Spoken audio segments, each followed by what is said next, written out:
நீங்கள் ப்ளவுஸ் தைக்கும்போதோ இல்லை சுடி தைக்கும்போதோ லைனிங் பீஸை எப்படி நம்ம வந்து யூஸ் பண்ணுறதுன்னு நம்ம இன்றைக்கி இந்த வீடியோவில் பார்க்கலாம். இது பார்த்திங்கன்னா துணியோட லென்த்து, இது பார்த்திங்கன்னா துணியோட விட்த்து. இப்போ நம்ம துணியோட லென்த்தை வச்சு தான் நமக்கு வந்து மீட்டரில் வந்து கணக்கெடுத்து கொடுப்பாங்க. மீட்ரு இதை வச்சு தான் இதில் தான் மீட்ரு வந்து அளவெடுப்பாங்க. இது வந்து துணியோட விட்த்து. இப்படி டபுள் ஃபோல்டாக நம்ம இப்படி மடிச்சிருந்தா இதே மாதிரி டபுள் ஃபோல்டாக நம்ம மடித்து நம்ம வந்து இந்த ஃபோல்டு இருக்கிற பக்கம் வந்து நம்ம பக்கத்தில் வச்சுக்கணும்.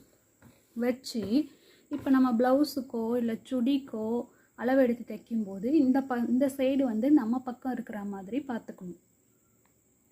இப்போ துணியில் வந்து லென்த்து பக்கமே நம்ம வந்து ஃபோல்டு பண்ணிக்கலாம். அதாவது அகலத்தோட பக்கத்தில் நம்ம வந்து அதாவது இந்த அகலத்தில் உள்ள பக்கத்தில் நம்ம ஃபோல்டு பண்ண வேண்டாம்.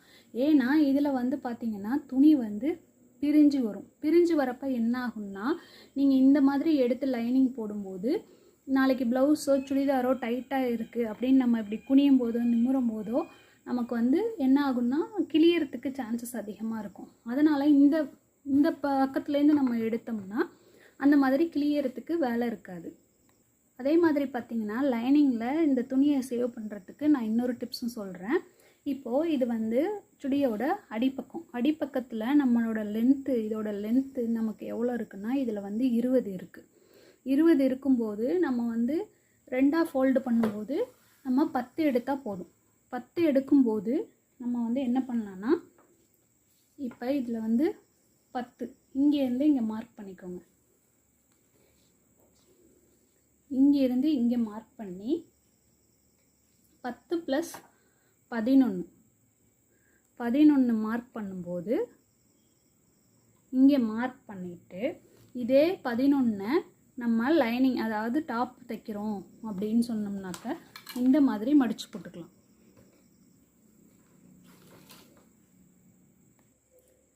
இப்போ பார்த்திங்கன்னா இவ்வளோ தான் நமக்கு வந்து அகலம் வரும். அகலம் வரப்போ இதே அளவுலேயே நம்ம நீளத்தை ஃபுல்லாக எடுத்து லைனிங் கட் பண்ணிக்கிட்டிங்கன்னா இப்போ இதோட பீஸு நமக்கு மிச்சமாகும்.